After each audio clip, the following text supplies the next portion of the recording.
बिस्मिल्लाहिर्रहमानिर्रहीम। Literature online में खुश आमदीद। हमारा आज का लेक्चर है पोएटिक के ऊपर। लेक्चर नंबर 4 है और पोएटिक्स की मेन कंसेप्ट हम पढ़ रहे थे, जिसमें हमार्शिया है, मैमसिस है, पेरिपेटिया है, एनाग्नोसिस है, मैथोस। तो अब हम हमार्शिया हमने पढ़ा है, एनाग्नोसिस पढ़ा है और इसके अलावा मैमसिस पढ़ा है। लेकिन आज हम स्टार्ट करेंगे माइथोस से। माइथोस प्लाट जो होता है उसको माइथोस कहते हैं, लेकिन एक ख़ास किस्म के प्लाट को माइथोस कहते हैं।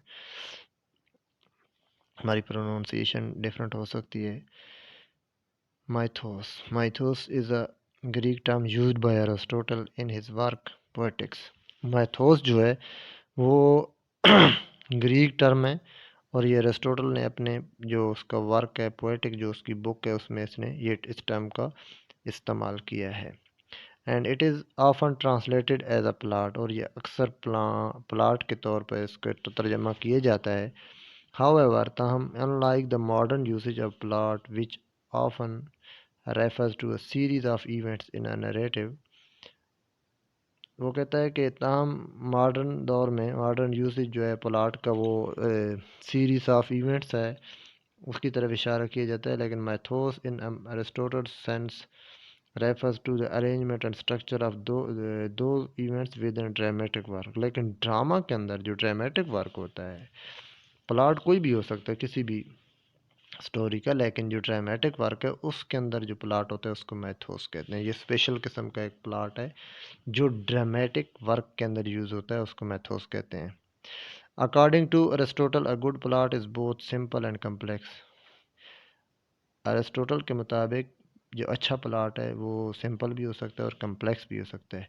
It should be simple in the sense that a story is easy to follow and understand. कि जब वो प्लॉट को वो सिंपल कह रहा होता है, उसका मतलब यही होता है कि वो ईजी टू फॉलो, यानी उसको फॉलो करना आसान है। जब स्टोरी चल रही होती है तो उसके साथ साथ समझ आ रही होती है ऑडियंस को, आसानी से वो उसको फॉलो कर रहे होते हैं और समझ आ रही होती है, उनको समझ रहे होते हैं। But it should also be complex in the sense that it includes unexpected twists and turns that keep the audience engaged and interested।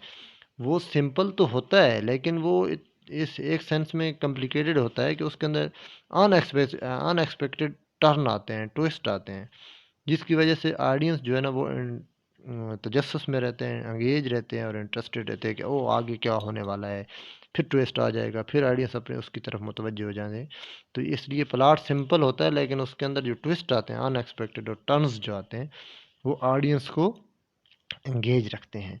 A well constructed plot should also include a clear beginning, middle and and. वो कहता है जो अच्छा जिसकी construction की होती है किसी प्लॉट की, तो उसके अंदर जो है ना एक क्लियर बिगिनिंग होती है, फिर उसका मिडल होता है, फिर उसका एंड होता है, तरतीब से, with a logical progression of events and that build toward a climax and resolution. वो कहता है कि लॉजिकल प्रोग्रेशन होती है इवेंट्स की, इस तरीके से नहीं कि बस यकदम बीच में एक जो है आ जाए वाक़या और फिर उसका कोई रब्त ना बने, बल्कि नहीं, एक तरतीब से चल रहा होता है और क्लाइमैक्स और रेजोल्यूशन की तरफ उसका, क्लाइमैक्स कहते हैं जो एक कन्फ्लिक्ट पैदा होता है ना किसी भी स्टोरी के अंदर और हाईएस्ट पोजीशन पे पहुंचता है और उसके बाद फिर स्टोरी जो है ना रिजॉल्व होना शुरू हो जाती है, उसको क्लाइमैक्स कहते हैं। The event of the plot should be interconnected and meaningful and they should be arranged in a way that create a sense of inevitability and necessity. वो कहता है कि इवेंट्स जो है ना प्लॉट के वो इस तरह इनकनेक्टेड होने चाहिए, मीनिंगफुल होने चाहिए, कि वो इस तरीके से अरेंज उनको किया जाए कि वो कोई सेंस बनाते हों। इनएविटेबिलिटी के एक दूसरे के बगैर नागुज़ीरियत होता है, इनएविटेबिलिटी या नेसेसिटी, मतलब कि एक इवेंट को दूसरे की ज़रूरत पे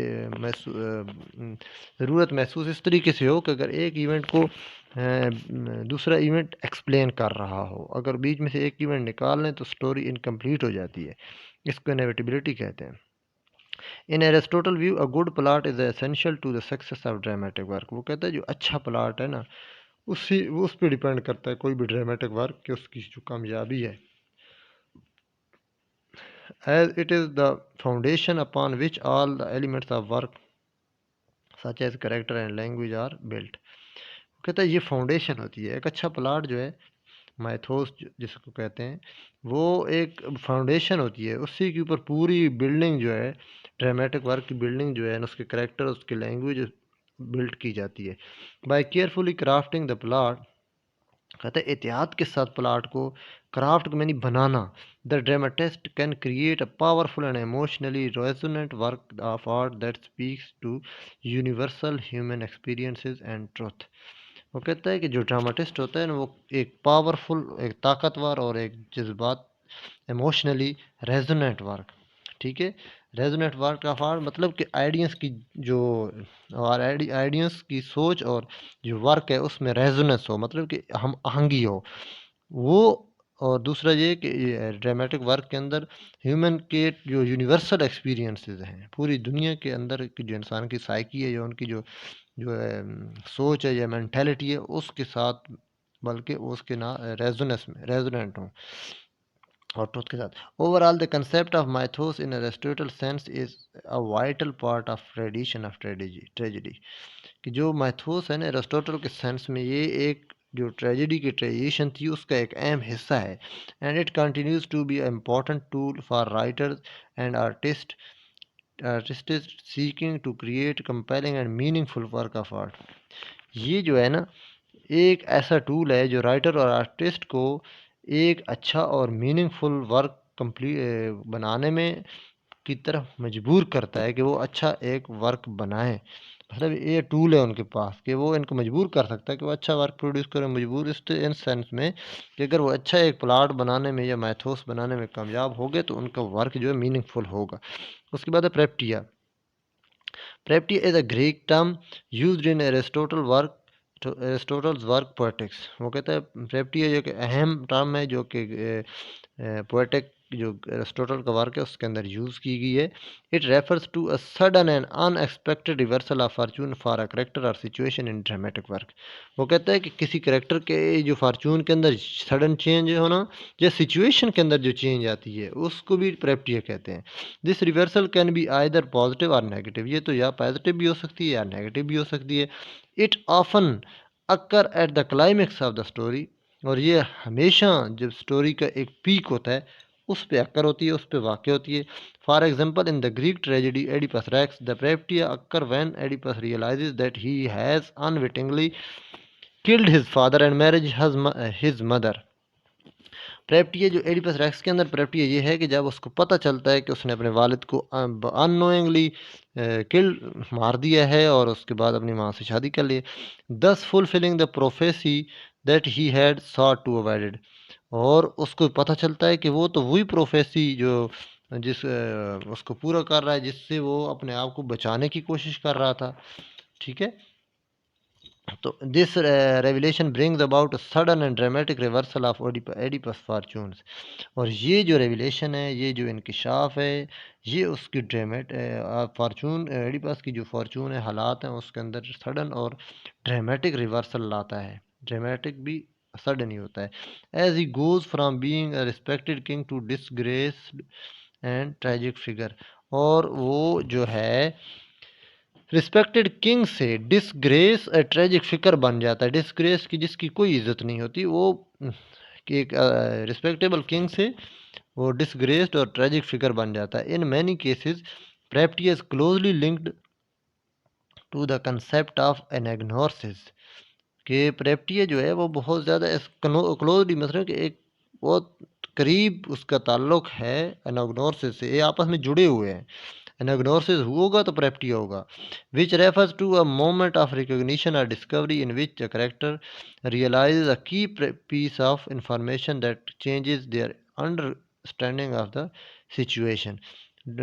रिकॉग्निशन या जो एनाग्नोसिस वो है जो करेक्टर को कोई भी किसी किस्म की पीस ऑफ इंफॉर्मेशन जब उसको मिलती हैं और उसकी जो सिचुएशन है वो चेंज हो जाती है, और वो सिचुएशन की चेंज को समझना भी शुरू कर देता है साथ साथ। Often the peripeteia is triggered by this moment of anagnorisis. और अक्सर जो है ना प्रेप्टिया तब वाक़ होता है जब एनाग्नोसिस होता है। As a character on new found knowledge leads to a sudden dramatic reversal of fortune. और ये करैक्टर का जो नॉलेज जो उसको मिलता है, एनाग्नोसिस जब होता है उसको, तो वो उसको सडन ड्रामेटिक रिवर्सल फॉर्चून के अंदर, रिवर्सल ऑफ फॉर्चून यानी उसके फॉर्चून के अंदर जो रिवर्स रिवर्स उसको जो उसके अंदर चेंज आता है, उसको ये उसकी वजह से, एनाग्नोसिस की वजह से आता है। ओवरऑल प्रेप्टिया इज अ की एलिमेंट ऑफ ट्रेजिक फॉर्म। प्रेप्टिया एक ट्रेजिक फॉर्म का की फॉर्म है, ये एक की का काम करता है। It allows for the sudden and unexpected twist and turn that are characteristic of tragedy. ये ट्रेजिडी के अंदर ट्विस्ट लाता है, टर्न्स लाता है, जो कि मेन चीज़ें हैं, मेन एलिमेंट है ट्रेजिडी का, मेन खसूसियात हैं। By introducing Preptia into a dramatic work, the writer can create a sense of dramatic tension and excitement and keep the audience engaged and invested in the story.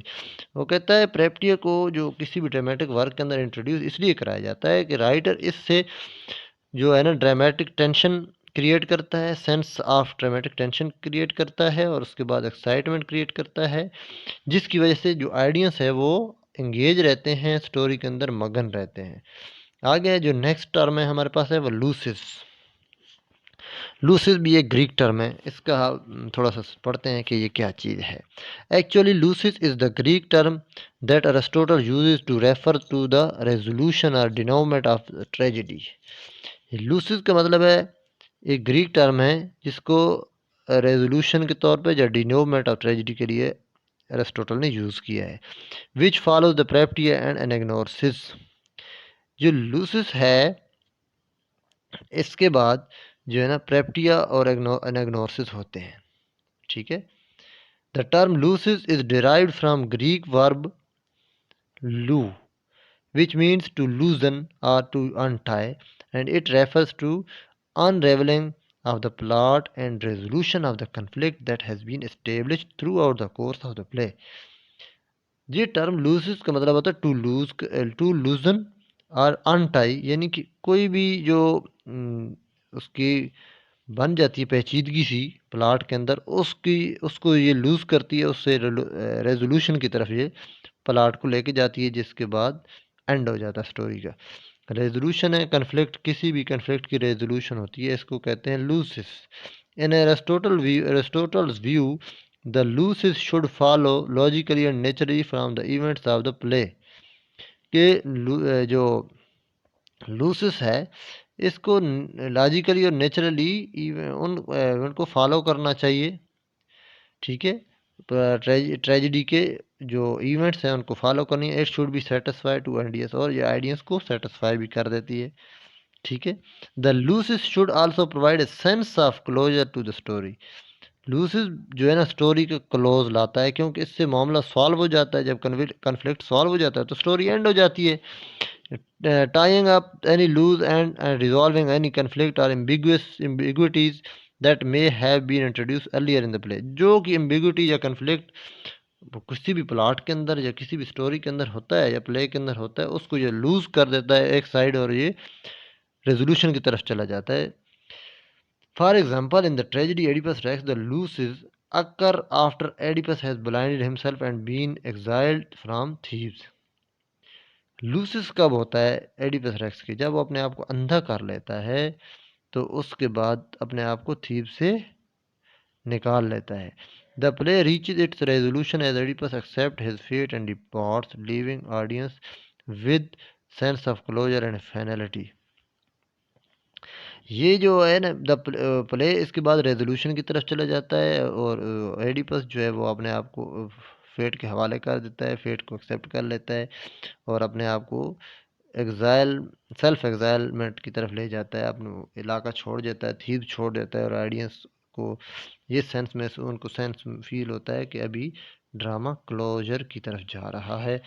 Overall the lysis is an important element of tragedy as it allows for the resolution of the conflict and dilemmas that have been introduced throughout the course of the play, and it provides a sense of closure and satisfaction to the audience।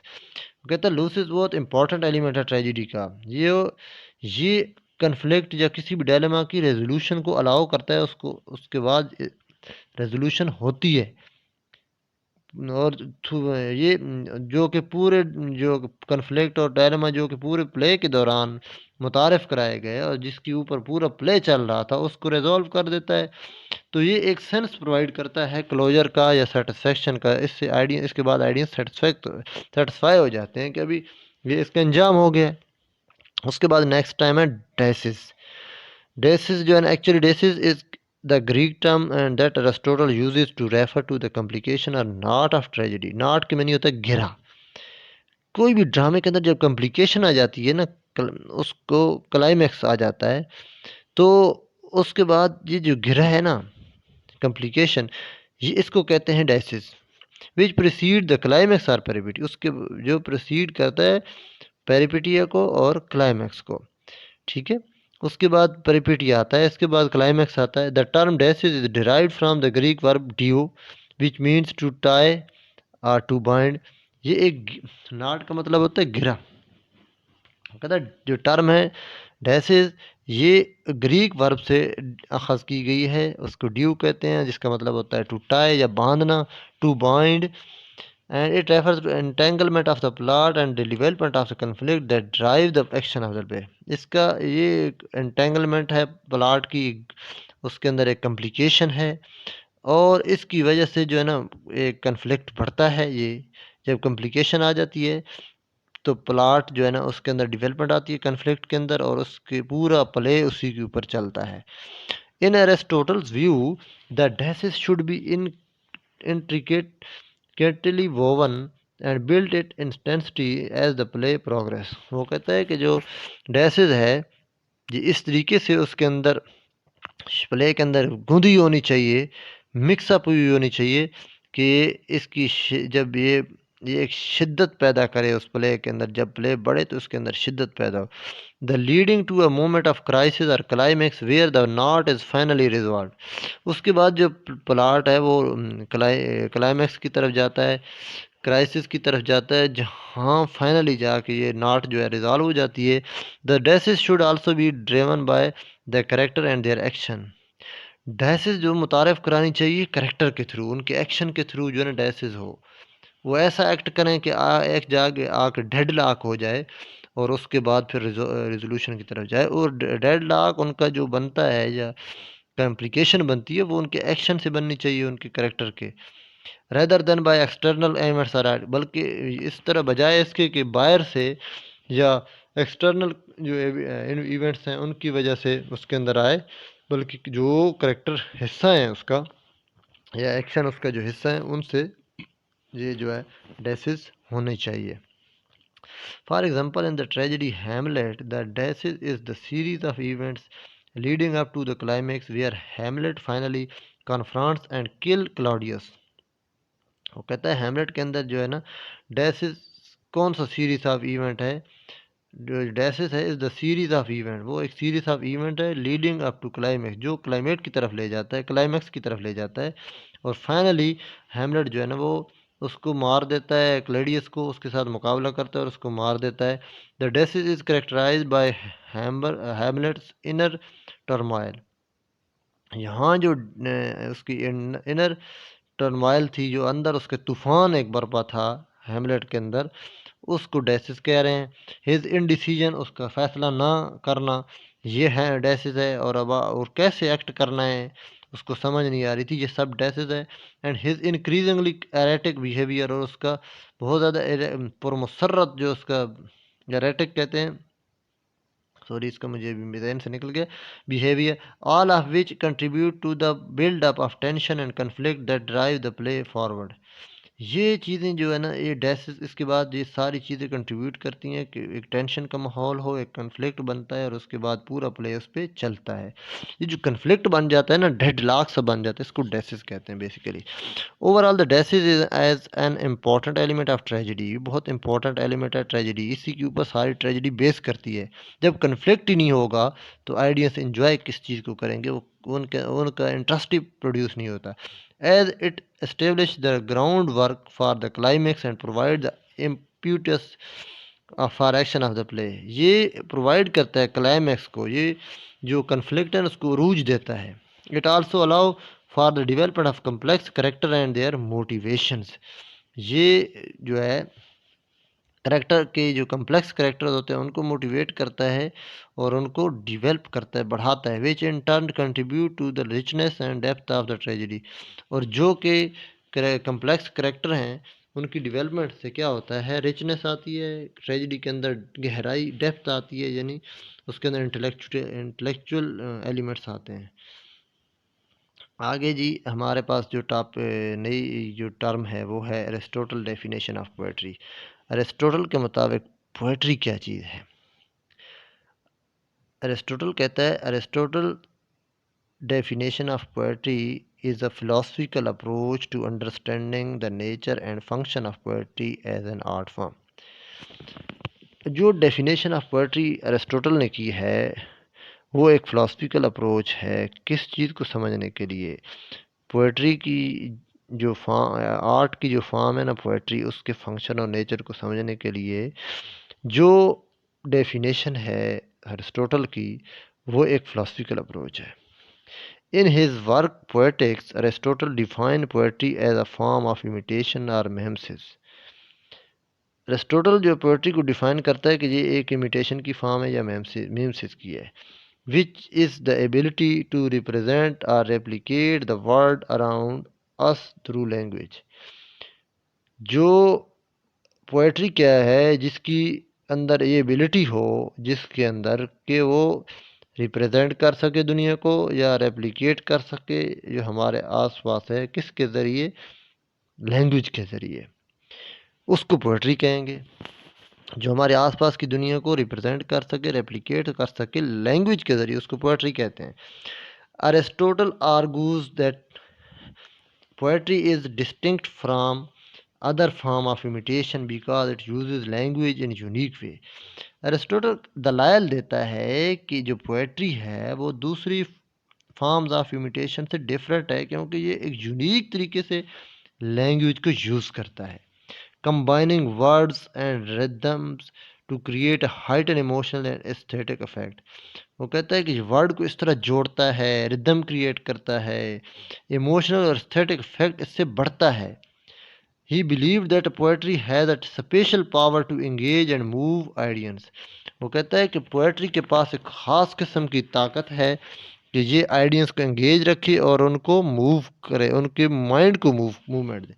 And that this power comes from its ability to capture the essence of human experiences and emotion.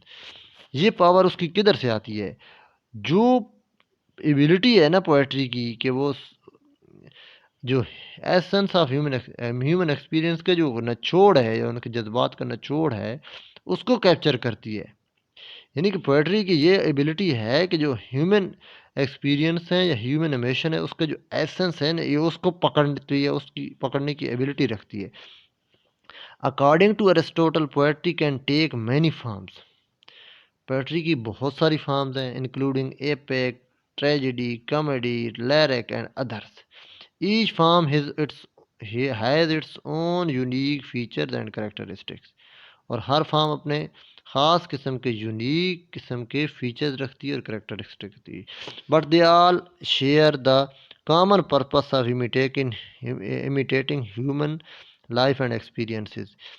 और ये जो है तमाम इंसानों की जो common purpose of imitating human life है उसको शेयर करती है। Aristotle also believe that poetry has moral and educational function. Aristotle इस बात पर यकीन रखता था कि पोएट्री का जो काम है वो अखलाकी और तालीमी जो फंक्शन है उसका ये है। And it can teach us about the world around us and help us to better understand our self and our place in the world. Poetry जो है वो हमें टीच करती है कि हम अपने आसपास की दुनिया को कैसे समझें, कैसे पढ़ें और कैसे समझें और दूसरों की मदद कैसे करें, दूसरों को समझें कैसे, और हमें अपनी दुनिया के अंदर हमारा मुकाम क्या है ये हमें बताती है poetry. He believe that good poetry should inspire and uplift the soul. वो कहता है कि जो अच्छी शायरी है वो इंस्पायर करती है, लोगों की सोचों को उभारती है और उनकी रूह को उठाती है। And that it should be guided by ethical principle and sense of purposes. और ये पोएट्री को हमेशा एथिकल प्रिंसिपल से गाइडेड होना चाहिए, यानी कि पोएट्री उन एथिकल रूल को फॉलो करे और सेंस ऑफ पर्पस को भी फॉलो करे। Overall Aristotle's definition of poetry emphasizes its ability to imitate and reflect the world around us। कि जो डेफिनेशन है एरिस्टोटल की पोएट्री की, वो इस एबिलिटी के ऊपर जोर देती है कि कॉपी किया जाए, इमिटेट करिए जाए, और जो इस तरीके से इमिटेट किया जाए कि जो पीस ऑफ आर्ट प्रोड्यूस हो रहा है वो दुनिया की जो अक्कासी करे, रिफ्लेक्ट करे, while also serving as a powerful emotional and aesthetic experiences that can engage and move audience। और वो इस तरह के इमोशनल और एस्थेटिक एक्सपीरियंस को सामने लाए, ठीक है, जो आइडियंस को एंगेज रखें और मूव उनके माइंड को मूव करें, उनके माइंड को चेंज करें, उनकी मेंटालिटी को चेंज करें। His ideas about nature and function of poetry continue to influence our understanding and appreciation of his art form today. वो कहता है कि जो एरिस्टोटल ने फंक्शन और नेचर जो पोएट्री की है इसके ऊपर जो लिखा है, उसने अभी तक हमें वो इन्फ्लुएंस कर रही है, हमारी अंडरस्टैंडिंग को, हमारे जो हम अप्रिशिएट करते हैं किसी भी पीस ऑफ आर्ट को, उसको वो इन्फ्लुएंस कर रही है। आगे हमारा नेक्स्ट टॉपिक है कैथारसिस, लास्ट टॉपिक है। इसके बाद लेक्चर का हम एंड करेंगे। कैथारसिस क्या है जी? Catharsis is the context of tragedy, is the purgation or purification of the emotion of pity and fear. Catharsis जो है ये कंटेक्स्ट है ट्रेजेडी का, कि ये उसका पर्पस है। इसका पर्पस क्या है? कैथारसिस का मकसद क्या होता है? Purgation, purification of the emotion of pity and fear. ये जो ऑडियंस है उनकी परगेशन करती है, उनकी प्योरिफिकेशन करती है, उनके पिटी एंड फियर, उनको उनके पिटी एंड फेयर के इमोशन जो है ना उनको उसकी प्योरिफिकेशन करती है। कैसे? एक बंदा है जिसने लोगों को फर्स्ट एड देनी होती है। मैं एग्जांपल आपको जनरल सी एग्जांपल देता हूँ। वो बंदा जब कोई हादसा देखता है वो घबरा जाता है, तो उसको हॉस्पिटल की जो मैनेजमेंट है वो उसको ट्रेनिंग कराती है इस तरह की। वो एक दफ़ा ज़ख्मी बंदा देखेगा, दूसरी दफ़ा देखेगा, तीसरी दफ़ा देखेगा, चौथी दफ़ा देखेगा, आहिस्ता आहिस्ता उसको ब्लड से या इस तरह की चीज़ों से जो डर है वो ख़त्म होना शुरू हो जाएगा उसका। सेम इसी तरह आइडियंस को इस तरह की ट्रेजेडीज़ दिखाई जाती हैं ताकि उनकी प्योरिफिकेशन हो, परगेशन हो, उनकी जो इमोशंस हैं उनको उभारा जाता है, उभार के उनको एक ख़ास लेवल तक लाया जाता है ताकि उनकी जो है ना परगेशन हो, प्योरिफिकेशन हो। According to Aristotle this is the effect of tragedy, though he is less clear as to whether it is the purpose of tragedy for which all poets should aim। कहते हैं कि जो tragedy का जो effect है, चाहे वो कम हो, क्लियर कम हो या ज़्यादा हो, इसका फंक्शन यही है कि वो कैथारसिस करे। और तमाम जितने भी पोएट्स हैं उनका जो मेन उनका एम है वो कैथारसिस ही होता है, किसी न किसी तरीके से, directly indirectly. Aristotle argues that tragedy provides a cathartic experiences for audience, कि प्रोवाइड करती है कैथार्टिक एक्सपीरियंसेस ऑडियंस को। वो बार बार देखते हैं, जब हीरो की ट्रेजेडी देखते हैं तो उनकी प्योरिफिकेशन होती है, ठीक है, उनकी प्योरिफिकेशन होती है और वो अंदर से साफ होते हैं। कैसे? मैं आपको एग्जांपल देता हूँ, एक जनरल सी एग्जांपल है कि अगर एक बंदे को, मसलन जो कि एक मुस्लिम है, उसको दिखाया जाता है कि गुनाहों की सज़ा क्या है, बार बार दिखाया जाता है, बार बार दिखाया जाता है, तो उसकी, क्योंकि इंसान की एक फितरत है कि इंसान के ऊपर ज़्यादा देर असर नहीं रहता चीज़ का, इसलिए इसको बार बार रिपीट करवाना चाहिए और उसको याद दहानी करानी पड़ती है चीज़ों की, तो वो सही रहता है। तो ट्रेजिडी का भी फंक्शन यही है कि वे वेरीफाई करता है उनके करेक्टर को, आइडियंस को, उनको बताता है कि इसकी पर्सनैलिटी के अंदर ये फला था, तो इसके साथ इस तरह की ट्रेजिडी हुई, तो आइडियंस उस तरह की चीज़ों से बाहर रहते हैं। Aristotle argued that tragedy provided cathartic experience to audience in which emotion of pity and fear aroused and then purged and purified. कहता है ये जो है ना आइडियंस को प्रोवाइड करती है कैथार्टिक एक्सपीरियंसेस, जिसमें वो इमोशन पिटी एंड फेयर के जो इमोशन है उनके उभारे जाते हैं और उनको प्योरीफाई किया जाता है। He sees this is a valuable and even necessary function of tragedy. वो कहता है कि बहुत इम्पोर्टेंट है और ज़रूरी फंक्शन है ये पोएट्री का, allowing the audience to experience these emotions in controlled and safe way, and ultimately leading to sense of emotional release and renewal. उनको एक कंट्रोल एंड सेफ वे में इन चीज़ों का एक्सपीरियंस कराया जाता है और उसके बाद वो आखिरकार उनको इमोशनल और जो उनका है रिन्यूअल, इमोशनल रिलीज और रिन्यूअल की तरफ लेकर जाया जाता है उनको। In the context of tragedy, catharsis is the emotional release or purification that occurs when an audience experiences emotion of pity and fear in response to events of the play. वो कहता है कैथारसिस एक emotional release है या purification है जो कब वाक़ होती है, जब एक ऑडियंस पिटी एंड फेयर के इमोशन को एक्सपीरियंस करता है, तो उसके रिस्पांस में क्या होता है, उसकी रिस्पांस में उसकी प्योरीफिकेशन होती है, उसकी कैथारसिस होती है। Aristotle famously defined catharsis as the purification or purging of these emotion.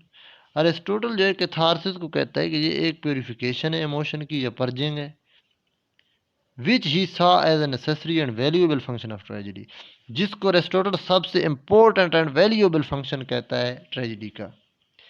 The idea behind catharsis is that by experiencing strong emotion in a controlled and safe way through a work of art, the audience can achieve a kind of emotional release or renewal.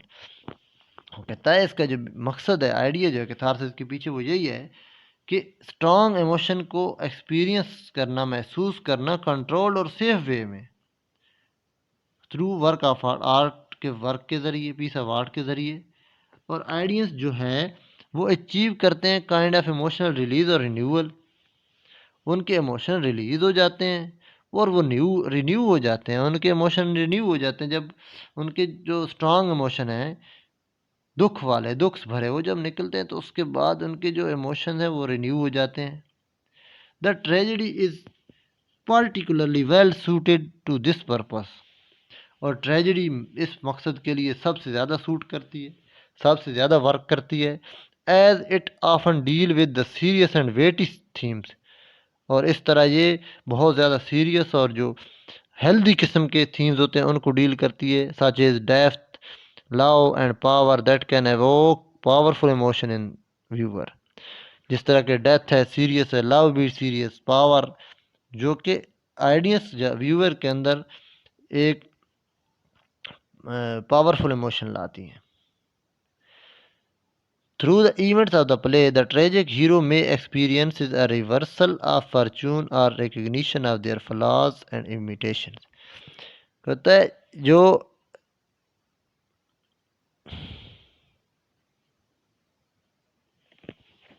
Sorry अब थोड़ा सा problem आ गया। कहता है जो events के जो play की जो इवेंट्स होते हैं, ट्रेजिक हीरो हो सकता है उसके अंदर एक्सपीरियंसेस के अंदर रिवर्सल ऑफ फॉर्चून फील करे। किस तरह? जब उसको पता चले recognition of their flaws and limitation, उनकी जो रिकग्निशन, फलाह की रिकग्निशन और लिमिटेशन की वजह से जब उसकी रिवर्सल होती है, हो सकता है ट्रेजिक हीरो फील करे या ना भी नहीं भी कर सकता।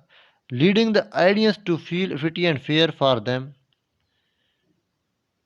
कहता है the through the events of the play the tragic hero may experience a reversal of fortune or recognition of their flaws and limitation, वो कहता है जब कोई रिकग्निशन या रिवर्सल ऑफ सिचुएशन होती है किसी भी हीरो की, हो सकता है वो फील करे ना करे, लेकिन आइडियंस को वो फील करा देता है पिटी एंड फेयर उनके अंदर, कि जो प्ले के इवेंट्स हैं वो उसकी हीरो की रिवर्सल करें, फार्चून की रिवर्सल उसके अंदर हो या ना हो, रिकग्निशन उसको फलाह की हो या लिमिटेशन की या ना हो, लेकिन आइडियंस को वो फील कराता है pity and fear. This emotional response is cathartic. ये जो रिस्पॉन्स है पिटी एंड फेयर का, जो रिस्पॉन्स है, इसको कैथार्टिक कहते हैं। In that it allows the audience to experience these intense emotion in a way that is safe and controlled। लेकिन ये जो ट्रेजेडी होती है, ये ऑडियंस को अलाउ करती है कि वो इस तरह के जो इमोशंस हैं इनको एक्सपीरियंस करें, लेकिन सेफ एंड कंट्रोल्ड वे में। वो ऐसा माहौल प्रोवाइड करती है कि कंट्रोल्ड वे में उनको बहुत ज़्यादा जो है ना वो इग्नाइट नहीं किया जाता, बल्कि थोड़ा थोड़ा थोड़ा थोड़ा उनको उनके अंदर जो है ना पिटी एंड फेयर प्रोड्यूस किया जाता है लोगों के अंदर, पीस ऑफ आर्ट के ज़रिए। पहली दफ़ा उनको थोड़ा सा कम, मैं आपको थोड़ा सा क्लियर करता हूँ कि पहली दफ़ा उनको थोड़ा सा कम ट्रेजिक ड्रामा दिखाया जाएगा, अगली दफ़ा थोड़ा सा और ज़्यादा ट्रेजिडी जिसमें सख्त किस्म की होगी, उसके बाद मज़ीद सख्त किस्म की जो डिस्ट्रक्टिव किस्म की होगी ट्रेजिडी, उसके बाद दिखाई जाए, उसके मज़ीद सख्त, आहिस्ता आहिस्ता आहिस्ता आहिस्ता उनकी प्योरीफिकेशन की जाती है। जिस तरह एक लोहार जो है वो लोहे को पहले थोड़ा गर्म, थोड़ी आग पे गर्म करता है, फिर उससे ज़्यादा, फिर उससे ज़्यादा, फिर उससे ज़्यादा, तो वो लोहा जो है वो आहिस्ता आहिस्ता उस बड़ी हीट को भी बर्दाश्त कर लेता है। इसी तरह ये सेफ एंड कंट्रोल्ड वे का मकसद ही यही है, मतलब इसका यही है कि पहले उनको थोड़ी ट्रेजिक एंड दिखाया जाए हीरो का, फिर दूसरे में और ज़्यादा सख्त हो, फिर दूसरे में सख्त हो, फिर दूसरे में सख्त हो, फिर और इंटेंसिटी बढ़ाते जाते हैं।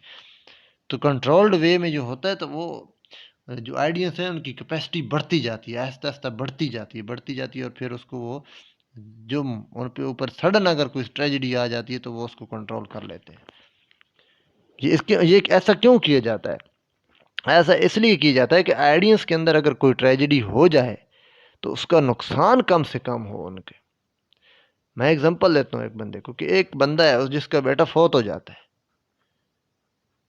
तो उसको तो हार्ट अटैक भी हो सकता है। इसलिए इस तरह के जो ज़िंदगी में इस तरह के ट्रेजिक इवेंट्स आने से पहले उनकी परगेशन की जाती है, उनको पहले से तैयार किया जाता है और उससे प्योरीफिकेशन उनकी की जाती है। अब हॉस्पिटल में जो लोग काम करते हैं उनको किसी की डेथ से इतनी ज़्यादा जर्क नहीं लगता जितना कि आम हम जो दूसरे लोग हैं हमें ज़्यादा फील होता है, क्योंकि उनके सामने इस तरह की ट्रेजेडी हो रही होती हैं, होती रहती हैं, होती रहती हैं, होती रहती हैं, उनकी परगेशन हो जाती है, उनकी प्योरीफिकेशन हो जाती है। और जिसके सामने नहीं होती उसके सामने एक नॉर्मल से इवेंट हो जाए तो उसकी तबाही निकल जाती है।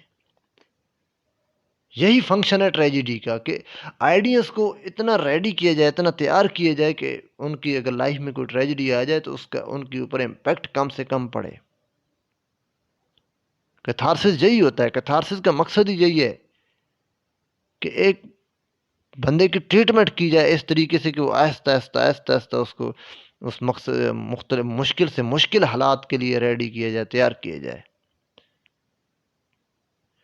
Overall, catharsis is an essential component of Aristotle's theory of tragedy, and it continues to be an important concept in the study of literature and drama today. ये सबसे इम्पोर्टेंट कंसेप्ट है कैथारसिस का। मुझे उम्मीद है कि आप मेरे इस मकसद इस जो मैंने वजाहत की है एक एग्जांपल से आपको समझ आ गई होगी ट्रेजेडी का फंक्शन क्या होता है, ड्रामे का फंक्शन क्या होता है, कि आपको ज़हनी तौर पर बुरे से बुरे हालात के लिए भी आपको आपकी जो अंदर कैपेसिटी है उसको बढ़ाया जाए। ये कैथारसिस है। मुझे उम्मीद है कि आपको ये लेक्चर पसंद आया होगा। अगर फिर भी किसी किस्म की कोई इसमें कमी है तो मुझे कमेंट सेक्शन में ज़रूर बताएं। इस लेक्चर को शेयर करें, आगे लाइक करें, शेयर करें और इस पर कमेंट करें। Thank you so much.